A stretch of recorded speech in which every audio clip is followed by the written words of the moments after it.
Welcome to the inaugural episode of Whited Outdoors. We are up here at Lake Jocassee in South Carolina, and it is a packed madhouse at 8:34. 4th of July weekend, what else do you expect? I'm here with my good buddy Gabe. We're gonna go out here and try to do what we're gonna try to do. We'll try to catch some fish. What kind of fish we looking at? Smallmouth, spots, largemouth, anything we can get. Boom. Boom. Well, if we can get in the water at any point in time, there are more pontoons out here. I think there's more pontoons in South Carolina than anything else, just because right now there's nothing but pontoon trailers up here at Jocassee. Well, let's go see what we can do. Woo doggy! Out here on the lake, finally. Finally.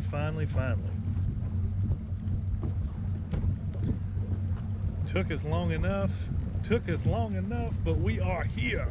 Look at this.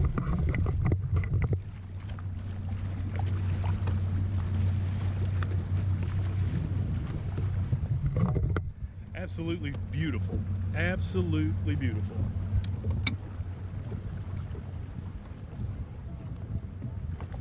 Now let's hope it doesn't take Gabe 20 years to get parked over there somewhere.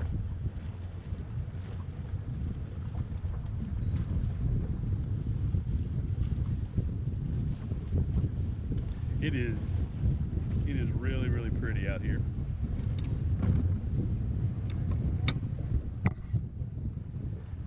And from the looks of it, there are not too many more boats that are going to be allowed to get put in out here, which is pretty cool.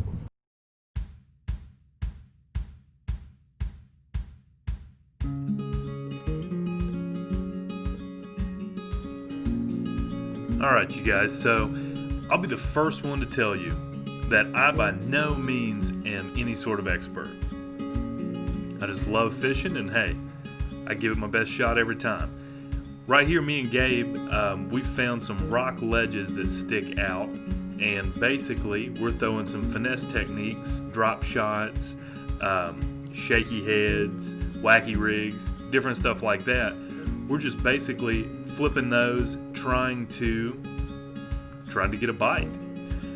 More or less trying to get on fish and figure out what's going on. We found some fish deeper offshore earlier, but the problem with those fish, it was hard because the school kept moving and they definitely were not in a feeding type pattern. But keep watching, you'll get to see some more of us flipping out, trying to catch these fish, and then here in a minute, you'll get to see me make a boo-boo.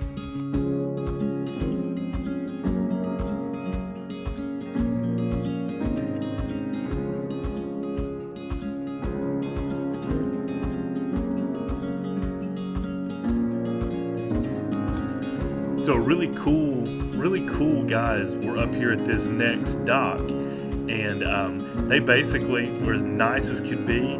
One guy was like, oh hey, just wanted to let you know I've put out a couple brush piles in this spot and that spot and this spot. And you don't normally find that out on the lake, but these guys were super nice, gave us some good advice as far as what to look for and what we could do to help us have a better day fishing.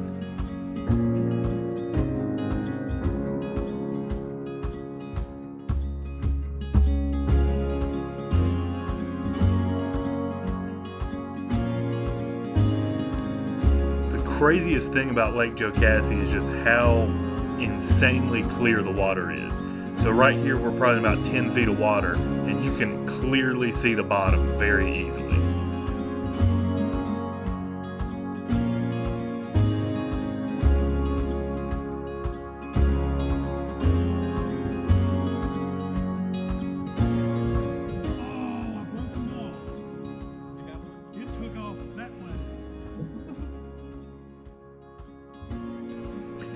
There was the boo-boo I was telling you guys about.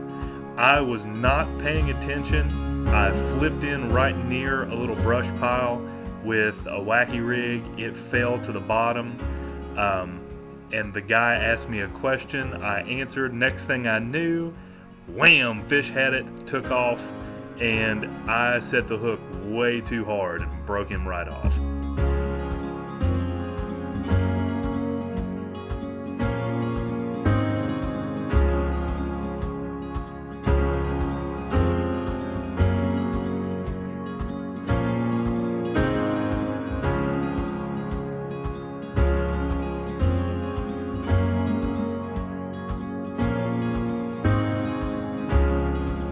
Gabe and I both thought for sure that where the water was so clear, a jerkbait bite would be the ticket, but it just did not work out.